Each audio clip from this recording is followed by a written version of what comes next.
Yo, what's going on, everybody? It's been a sec, since I recorded. I have been pretty sick. I'm still a little sick. I'm feeling better, but not spectacular.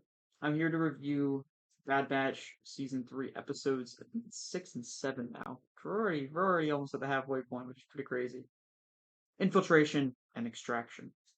So I didn't take a ton of notes here. Honestly, I was kind of just absorbed in the show.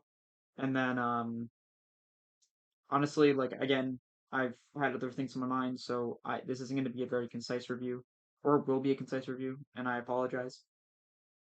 There's a couple of things I noted from the first episode. One, separatists tend to be very parallel to the Rebel Alliance in the storytelling of Star Wars. So when we see Senator Singe kind of talk with the other senator from Mentor, I forget her name. It's my fault.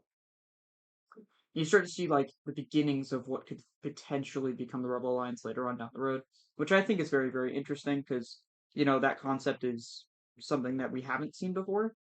We've seen the formation of the Rebel Alliance through Rebels, sort of, but we haven't seen like the first initial talks, and now we're starting to see that.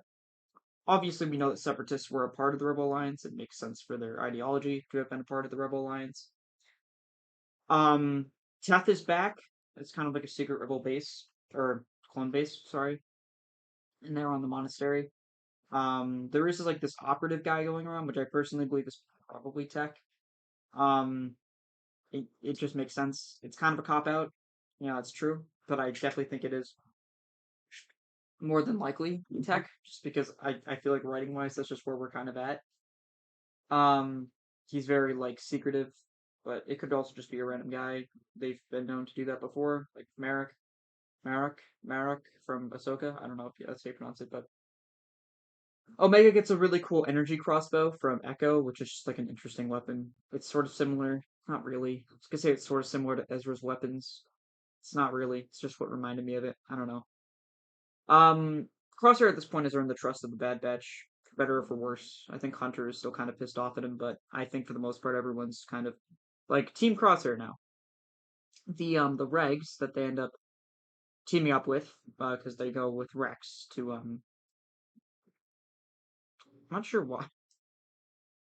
My attention span on this episode wasn't perfect.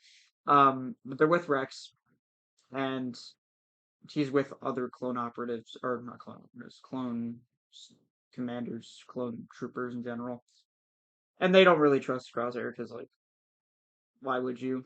So the monastery collapses, which is kind of tough because, like, again, this is a monastery we've known since the first movie in 2008, so it's 16 years that we've known this thing, and it's kind of like, oh, it's gone now.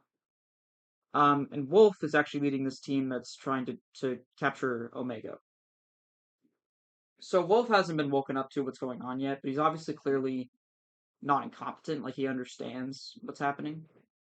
He listens to the other clones. There's like a point. This we're already on the second episode, by the way.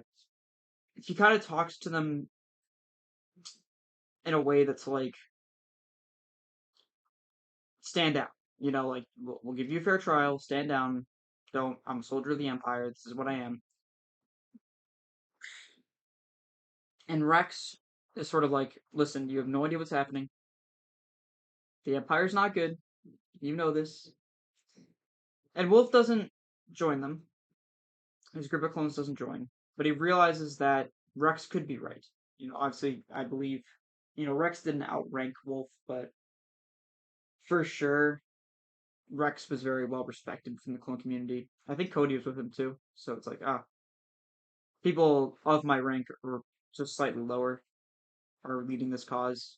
They could be right, but he did not go with them. And then the operative, which has been seen to like be thrown off a huge height, ends up surviving the entire ordeal, which is kind of intense because like why did he have to survive?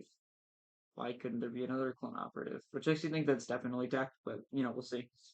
These two episodes, obviously, I mean, for other reasons, I've been kind of out of it, so I didn't fully grasp it. I'd give them both sevens. I think that they're both pretty decent episodes. There's a really good. I'd give the last one a 7.5.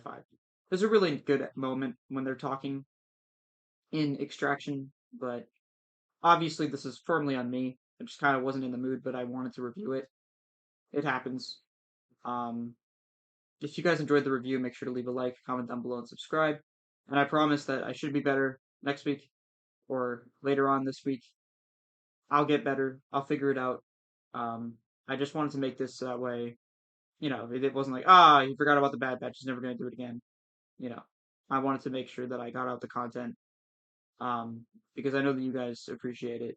Uh, that's really what it is. So yeah, I love you all. Make sure to sub. Close to 100. See you guys in the next one. Peace.